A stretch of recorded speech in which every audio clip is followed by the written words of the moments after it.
pessoal, bem-vindos para mais uma aula virtual de física. Meu nome é Sandro e eu serei o seu professor de física aqui no YouTube. Pessoal, seguinte, a aula de hoje é sobre vetores e sobre escalares, tá? A física utiliza a matemática como linguagem, tá? E essas duas grandezas, os escalares e os vetores, eles são coisas matemáticas. Tá? E quando a gente vai operar com essas duas grandezas, cada uma delas tem a sua peculiaridade. Então, é necessário uma observação mais apurada dessas grandezas físicas, e a intenção da aula de hoje é essa, tá? Vamos para o que interessa. Deixa eu colocar o slide aqui. Bem, vamos lá. Grandezas, escalares e vetoriais. Tá? Pessoal, a gente vai aplicar essas grandezas inicialmente em mecânica, que é o assunto que vocês veem no primeiro ano, certo? E a mecânica ela é a parte da física responsável por estudar o movimento dos corpos. Para conseguir tal façanha, utilizamos alguns modelos. Esses modelos, gente, eles podem ser contestados e melhorados, mas os modelos abordados aqui são extremamente simples e descrevem de forma bastante razoável os movimentos reais. Tá? Então, vamos lá. Por ser extremamente extenso, o estudo do movimento, no caso da mecânica, ele é subdividido. Ele vai ser subdividido em cinemática, que é estudar o movimento dos corpos sem se preocupar com a causa, o que causou o movimento, tá? Isso daqui vai aparecer simplesmente para fazer previsões. Qual é o tempo que ele vai estar em tal posição, qual é o tempo que ele vai atingir tal velocidade, tá? É para isso que vai servir a cinemática, tudo bem? Já a dinâmica ele vai explicar o que causou o movimento. Tá? A dinâmica vai se diferenciar da cinemática nesse sentido. Tá? A estática ele vai estudar o porquê que o corpo está parado. Como que funciona o equilíbrio das forças que está atuando no corpo para que o corpo fique em repouso. Tá? A estática vai servir para isso. A gravitação universal, a gente vai observar e estudar o movimento dos corpos celestes, tá? Planetas, luas, tá? Cometas. Então, isso tudo aqui, a gravitação universal vai ser responsável por estudar. A hidrostática é o movimento dos fluidos, tá? Isso daqui a gente vai estudar mais lá para frente. Em física, você terá que operar com dois tipos de grandezas. Essas grandezas são os escalares e os vetores. Aqui a necessidade da gente diferenciar essas duas grandezas físicas. Eu vou exemplificar mais para frente e mostrar o porquê dessa diferença entre os dois. Tá? Vamos observar aqui as grandezas escalares. Tá? É aquela que indica a intensidade de uma grandeza física. Simplesmente isso, a intensidade de uma grandeza física. Temperatura, massa, carga elétrica, densidade de um corpo, volume, são exemplos de grandezas escalares. Tá? Essas grandezas obedecem às operações matemáticas fundamentais, a soma, subtração, multiplicação e divisão. Tá? Como é que a gente vai operar com os escalares? Vamos considerar duas grandezas escalares. A grandeza A, que tem valor igual a 3, e a grandeza B, que tem valor igual a 5. Pode ser massa, gente. Por exemplo, um pedaço de carne que pesa 3 kg e outro pedaço de carne que pesa 5 kg. Tá? Então, se eu definir uma terceira sendo definida pela soma dessas duas grandezas, A e B, tá? Eu vou ter isso aqui. O C vai ser A mais B. Tudo bem? Então, quanto que vai ser o valor de C? Tá? Vai ser a soma dos dois. Nesse caso, 3 mais 5, tá? Vai ser 8. Tá? Uma operação simples que a gente tem aí. 3 mais 5 igual a 8. Tá? E é só isso. Tá? No caso, eu dei o exemplo com a soma, mas a de subtração vai ser a mesma coisa, a multiplicação vai ser a mesma coisa, coisas que vocês têm aprendido e têm visto na matemática desde o 5º ano, tá? Lá no fundamental. Tudo bem? Agora, as grandezas vetoriais, elas já são um pouquinho mais peculiar, tá? A análise dela e a forma de operar com elas, tá? Nós vamos estudar ela aqui nessa aulinha, tá? Então, a grandeza vetorial é aquela que indica uma orientação, que no caso é o sentido e a direção, e um número que representa a intensidade ou o módulo dessa grandeza, tá? Velocidade, força, aceleração, campo elétrico são exemplos de grandezas vetoriais. O manuseio matemático dessas grandezas físicas, ela é feita com muita diferença nas grandezas escalares, tá? Antes da gente vir para cá, eu quero fazer uma diferenciação aqui e exemplificar direitinho para vocês o que é a diferença entre grandezas vetoriais e escalares. Se você simplesmente ler assim, fica meio chato e meio complicado, mas vamos lá. Imagine que eu vou na farmácia para medir a minha massa, tá? E eu subo na balança e vejo lá que estou com 80 quilos, tá? 80 quilos é o valor da minha massa. A massa é uma grandeza escalar, certo? Ela não tem um sentido de direção. Não faz sentido eu olhar na balança e ver que eu estou com 80 quilos para a esquerda, entendeu? Ou para cima, 80 quilos para cima. Não faz sentido dizer que a massa tem um sentido de direção. Não tem porquê, tá? Porque a massa é uma grandeza escalar. Agora, vamos lá. Eu vou pegar um termômetro, medir a minha temperatura e vou olhar que eu estou com 36,5 graus Celsius. Com 36 graus Celsius, por exemplo. Não faz sentido eu dizer que eu estou com 36 graus Celsius para a esquerda, tá? Não faz sentido. Então, aqui para a gente, nós vamos ter essa diferença entre a grandeza escalar e a grandeza vetorial. Agora, vamos imaginar o seguinte. Eu estou empurrando um objeto para frente. Então, quando eu digo que eu estou empurrando para frente, eu estou dando um sentido de direção. Agora, eu posso dizer que eu estou empurrando um objeto com uma força de 50 newtons. Então, eu estou dizendo que está para frente dando sentido de direção. Tá? E quando eu digo 50 newtons, eu estou dando uma intensidade para essa grandeza, que no caso é a força. Quando eu digo intensidade, eu também posso falar módulo, tá, gente? Que o módulo é o tamanho dessa intensidade. Tudo bem? Aqui a gente vai explorar os vetores, primeiramente em duas dimensões, tá, gente? Um vetor pode ser representado por um par ordenado, xy, tá? No plano cartesiano. Tudo bem? O vetor A, mostrado na figura acima, tem coordenadas no eixo x e no eixo y, representados por A, né? AX e AY, onde a x é a coordenada de A na direção x e a y é a coordenada na direção y. Tá? É bom notar que a x e a y são vetores originados do vetor A. Agora vamos lá, vamos olhar aqui para a figura. Tudo bem? Eu vou pegar qualquer vetor, aqui eu chamei de A, tá? Um vetor A. Eu vou pegar esse vetor A, tá? E colocar no plano cartesiano, sempre começando na origem. Tá? E a sua coordenada, na direção x e na direção y, representado pelo par ordenado, tá? Vai ser as coordenadas desse vetor, na direção x e na direção y. Tá?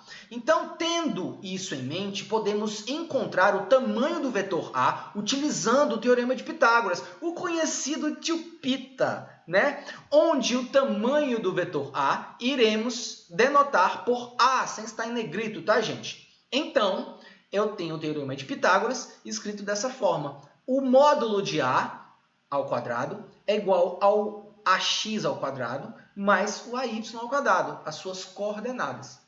Certo?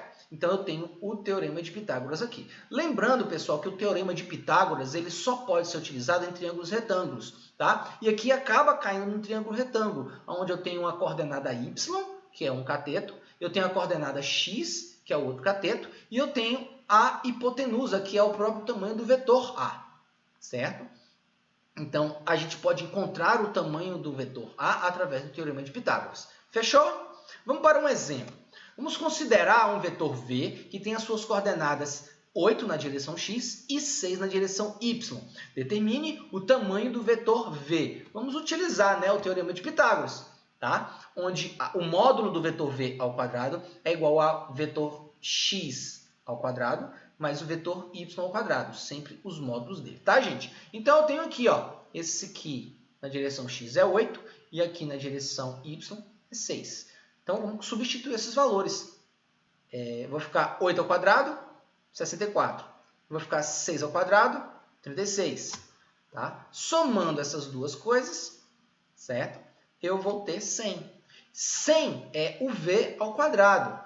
É o V ao quadrado. Então, quanto que tem que ser V para quando eu levar ao quadrado dá 100. Tá? Se você não consegue ter essa visão transcendental, para descobrir qual é o valor de V, é só extrair a raiz quadrada. Então, vai ficar a raiz quadrada de 100. Isso vai dar 10, Fechou? Tranquilo. Então vamos lá, para a soma de vetores. Tudo bem? Considere duas grandezas vetoriais, A igual a 3, apontando para cima, e B igual a 4, que aponta para a direita. Tá? E depois uma terceira grandeza, C, definida pela soma de A com B. Então observe a operação matemática que está aqui, certo? C é igual a A mais B. Então, como é que eu vou fazer isso, tá? Para saber isso aqui. O aluno coça a boquinha, coça a língua para dizer que C vai ter tamanho igual a 7, porque 3 mais 4, 7. E aí o aluno erra, tá, gente? Por quê? Quando a gente faz soma de vetores, é diferente. Tá? Não é igual com os escalares. Por quê? Porque eu tenho que levar em consideração o caráter vetorial dos dois. Tá? E isso acaba caindo em formato geométrico. Tá? Então tem duas formas de eu representar essa soma. Eu vou ensinar os dois. Tá? A primeira é você ligando os dois. Tá? O início dos dois assim vai ficar desse jeito. E aí eu vou pegar a projeção desse vetor aqui, vou colocar aqui em cima. Tá? Vai ficar desse jeito. Tá? Que eu fiz pontilhadinho. E depois eu vou pegar a projeção desse vetor A e trazer para cá. Tá? Vai ficar assim. Depois eu vou passar a diagonal aqui, ó. Passar a diagonal. Esse vetor que está aqui na diagonal é o vetor C, certo? Ele que vai ser o vetor C, geometricamente falando. Tem uma outra forma de representar isso, tá? Vou pegar o vetor A, tá? E logo em seguida que terminar o vetor A, eu vou colocar o vetor B. É ligar um no outro. Simples assim. E aí eu vou pegar o início do primeiro vetor e ligar lá no final do último vetor. Eu vou ter esse vetorzinho aqui de vermelho. Observe que são iguais. Eles estão apontando para a mesma direção, vão ter o mesmo tamanho. Tá? Claro, porque eu utilizei os mesmos vetores. Então, são duas formas diferentes para representar. Essa primeira forma aqui é chamada de método do paralelogramo. Esse segundo método, eu observo o Teorema de Pitágoras. Tá? O Teorema de Pitágoras só serve para um triângulo retângulo. E aqui é um triângulo retângulo, onde A é um dos catetos, B é outro cateto e o C é a hipotenusa. Então, eu posso utilizar o Teorema de Pitágoras. Sabendo que A é 3 e que B é 4, então eu vou substituir os valores aqui. Vai ficar 3 ao quadrado, 4 ao quadrado, vai ficar 9 mais 16. 9 mais 16 dá 25. Quanto que é C para que quando eu levar ao quadrado dá 25? Certo? Se você não consegue ter essa visão transcendental, né, você pode extrair a raiz quadrada. Tudo bem? Raiz quadrada de 25 vai dar 5. Fechou? Bem, agora vamos somar vetores de formas que eles não sejam perpendiculares entre si. Tá? Vamos considerar dois vetores, A igual a 4, B igual a 3, que formam ângulos de 30 graus entre si, como mostra a figura acima. Determine o valor da resultante R, que representa a soma dos vetores A e B. Fica desse jeito, certo? Pessoal, utilizando o método do paralelogramo, tá? Eu vou pegar esse tamanho, vou projetar ele aqui para cima, e vou pegar o vetor B e vou projetar ele aqui do lado. Tá? O vetor resultante, que eu chamei de R, tá? Ele vai ser a diagonal que vai atravessar esse paralelogramo. Tá? Essa diagonal aqui. Tudo bem? Tem outra forma, como eu falei para vocês. Esse A vai vir aqui para cima, conectando no B. Tá? Dessa forma aqui. Observe que a resultante, olha só, dá o mesmo tamanho e aponta para a mesma direção. Certo? Bem, gente, aqui não temos nenhum triângulo retângulo. Não tem nenhum triângulo retângulo. Como é que a gente faz? A gente vai utilizar uma outra fórmula, chamada de leis do cosseno, que é essa daqui. Observe que ela é o Teorema de Pitágoras mais um pouquinho. Tá? Esquece esse pedaço aqui, ó. Daqui, do R até o B ao quadrado, do R ao quadrado até o B ao quadrado, ele é o Teorema de Pitágoras. Só que o restante, ele é um complemento, que a gente chama isso das leis do cosseno. Tudo bem? Então, vamos utilizar essa lei do cosseno para fazer a conta. A vai ser igual a 4 e B vai ser igual a 3. Então, vamos substituir esses valores. Tá? Então, vai ficar 4 ao quadrado mais 3 ao quadrado, mais 2 vezes 3 mais vezes 4, vezes o cosseno de 30 graus. Nesse caso, gente, é 30 graus porque nesse exemplo está 30. Se aqui for 60, aqui vira 60. Se aqui for 45, aqui vira 45. Se aqui for 37, aqui vai ser 37. Tá? Então, eu vou substituir os valores dos vetores, a intensidade, o módulo dos vetores, em formulinha. Tá? E fazer a conta. 4 ao quadrado, 16. 3 ao quadrado, 9. 3 vezes 2 vezes 4 vai dar 24. E o cosseno de 30 graus, eu sei, estou falando para vocês, é raiz de 3 sobre 2. Tá? Já que aqui é uma multiplicação, o 24 simplifica com 2, vai dar 12. Então, vai ficar aqui. Tá? Gente, 12 vezes raiz de 3, tá? Vai ser aproximadamente 20,8. Tá? Somando esses numerozinhos todos aqui, vai dar 45,8, é igual a r ao quadrado. Pessoal, não tem visão transcendental que consegue me dizer qual é o valor de r para que eu possa elevar ao quadrado dar 45,8. É complicado. Então, a gente vai utilizar uma calculadora. Tá? Extraindo a raiz quadrada de 45,8 vai dar aproximadamente 6,77. Tá? Vai dar um número fracionário aí. Tá? Então, a gente arredonda e deu 6,77. Fechou? Bem, e como seria a multiplicação? Pessoal, nós vamos multiplicar um vetor por um escalar. Tá? Ou seja, um número, tá? Um escalar, por uma outra grandeza que tem direção, sentido e módulo. Tá? Então, a intenção é essa. Vamos acompanhar. Se somarmos um mesmo vetor A m vezes, teremos um vetor resultante f, tá? Com a mesma direção e sentido de A, mas com tamanho m vezes maior que A. Tá? Então, vamos ver como funciona. Aqui, eu tenho esse vetor A somado 4 vezes nesse caso. Tá? Então, o m aqui para a gente vai ser 4. Então, isso tudo, esse tamanho todo aqui, vai definir o tamanho de f. Ele está apontando da esquerda para a direita, mas ele podia estar apontando na diagonal, assim, ó. É a mesma coisa, ele vai ter o mesmo tamanho.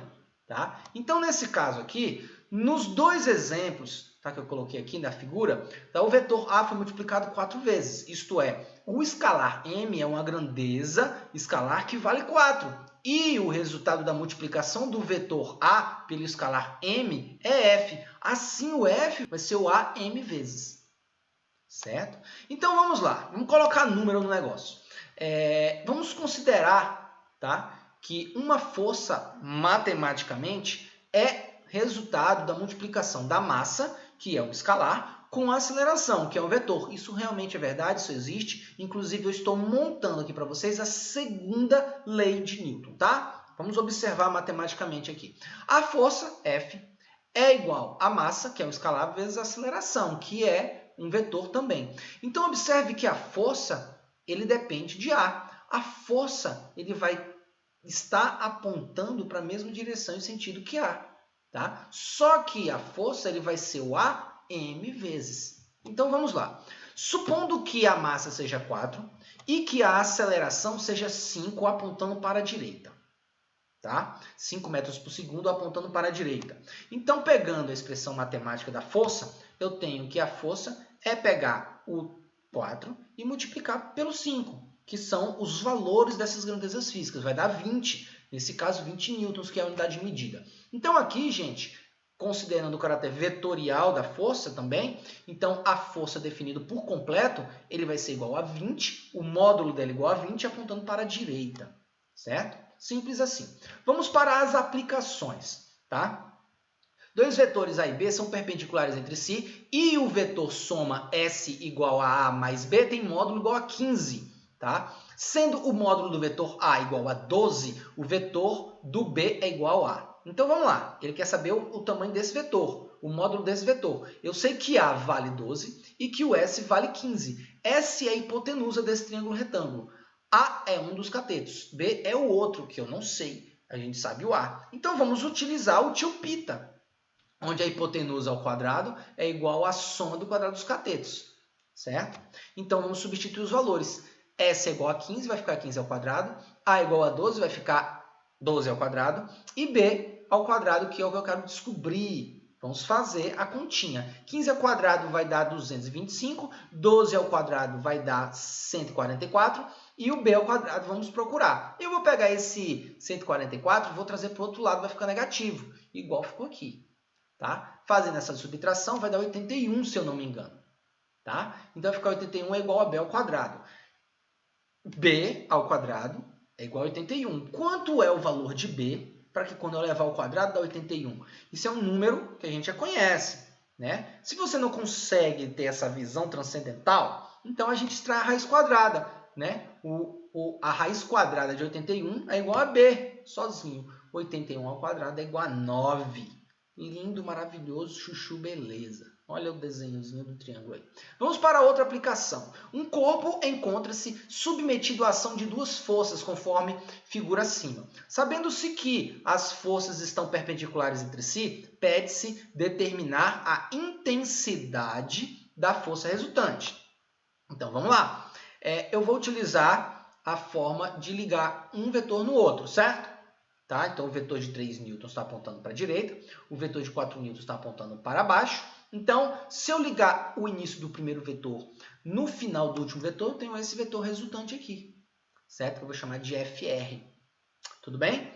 Bem, é um triângulo retângulo. Se é um triângulo retângulo, vale o teorema de Pitágoras. Então, a força resultante ao quadrado, que é a hipotenusa desse meu triângulo aqui, é igual a 3 ao quadrado mais 4 ao quadrado. 3 ao quadrado é 9, 4 ao quadrado é 16, então eu tenho aqui 9 mais 16, costuma dar 25. 25 é igual ao FR ao quadrado. Quanto que tem que ser o FR ao quadrado para dar 25?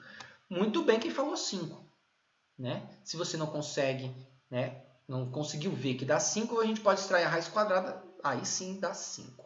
Vamos para o próximo, outra aplicação. Tá? Um paciente é submetido a uma tração conforme indicada na figura, onde as roldanas P e R, tá? Essas duas roldanas aqui, e o ponto P de apoio, que está bem no queixo, tá? Estão no mesmo plano horizontal. Nessas condições, pode-se afirmar que a intensidade da força resultante aplicada no queixo do paciente vale aproximadamente quanto? Pessoal, essa figura aqui, ó, não vai parecer um triângulo retângulo de jeito nenhum.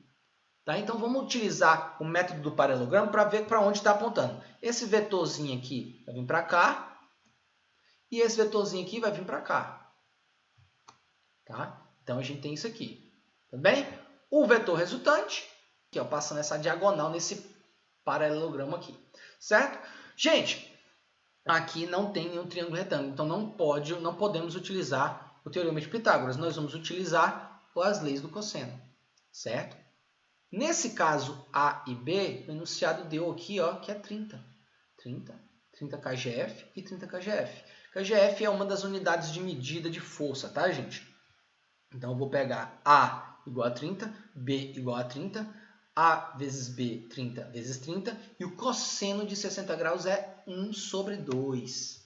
Tá? Vou colocar já aqui. Gente, 30 ao quadrado. 30 vezes 30 dá 900, então vai ficar 900 aqui. 900 aqui, e 30 vezes 30 dá 900, só que vezes 2 dá 1.800, tá? 1.800 dividido por 2 dá 900, então isso aqui é 900, mais 900, mais 900, então é 900 3 vezes, tá? Só que 900 3 vezes é o R ao quadrado, tá? Então, eu posso aqui fazer essa continha, tá? Vai dar 30 vezes raiz de 3. Tá? Não vou entrar no método matemático aqui, mas vai dar 30 raiz de 3. Tá? Isso vai dar um valor aproximado de 52 kgf. Muito bem? Pessoal, a nossa aulinha de hoje, tá? Foi tranquila, acabou. Tem uma complementação sobre esse assunto, tá? Que eu vou fazer em outro vídeo. Tá? Vou postar junto com esse, que esse vídeo vai ficar grande. Tá? Então, eu vou postar junto com esse, que é sobre a decomposição de vetores. Eu espero que dê tudo certo. Esperem para o próximo vídeo e não saia daí, ou melhor, sai, vai fazer as suas coisas, depois você volta para outro vídeo. Grande abraço, até a próxima!